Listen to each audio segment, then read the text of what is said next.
RJD का लोकसभा में 0 MP है, लेकिन वो तय करेंगे कि देश में प्रधानमंत्री कौन बने। अगर कोई विपक्ष का चेहरा होगा तो कांग्रेस से होना चाहिए।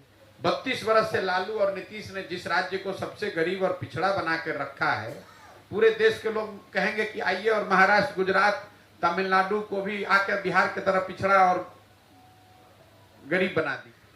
मेरे भाई, अगर खुद के मुंह से प्रधानमंत्री, मुख्यमंत्री या जीवन में कुछ भी बनना होता तो फिर किसी को प्रयास करने की क्षमता की बात ही कहाँ है। लालू जी के पार्टी का, जिसको आप लोग बड़ा दल मानते हैं, आपके जानकारी के लिए बता दूं, आपको रिफ्रेश आपके दिमाग को कर देता हूं, आरजेडी का लोकसभा में 0 एमपी है, लेकिन वो तय करेंगे कि देश में प्रधानमंत्री कौन बनेगा।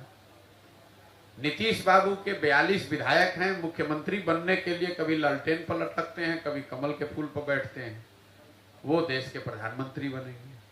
तो जो इंडिया अलायंस इन लोगों ने मिलकर बनाया है, जिसको लेकर इतना हल्ला गुल्ला मचा, उसमें आपको एक संयोजक तो किसी ने बनाया नहीं और आप प्रधानमंत्री की बात कर रहे हैं। मेरे भाई, ये बिहार में कुछ चाटुकार नेता और कुछ पत्रकार अपने उत्साह में इस तरह की चर्चा कर रहे हैं। बिहार से बाहर कौन जानता है कि ये कौन है भैया? कौन? आप देश में सबसे बड़ा दल बीजेपी है और विपक्ष में सबसे बड़ा दल कांग्रेस है। तो अगर कोई विपक्ष का चेहरा होगा तो कांग्रेस से होना चाहिए। मान लीजिए कि अगर कांग्रेस से नहीं होता है तो दूसरा सबसे बड़ा दल तृणमूल है, वहां से होना चाहिए। तीसरा सबसे बड़ा दल डीएमके है, वहां से होना चाहिए।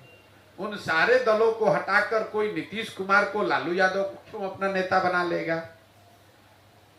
राजनीतिक क्षमता आप में है नहीं। और अगर प्रशासन के हिसाब से देखें तो देश का सबसे गरीब और पिछड़ा राज्य बिहार है। 32 वर्ष से लालू और नीतीश ने जिस राज्य को सबसे गरीब और पिछड़ा बना के रखा है, पूरे देश के लोग कहेंगे कि आइए और महाराष्ट्र, गुजरात, तमिलनाडु को भी आकर बिहार की तरह पिछड़ा और गरीब बना दीजिए। तो ये तो आपकी समझ और जो इस तरह का दावा करते हैं उनके समझ को दिखाता है। जी सर, एमएच खान, दर्पण 24 न्यूज़। सर, सवाल ये है कि आपने कहा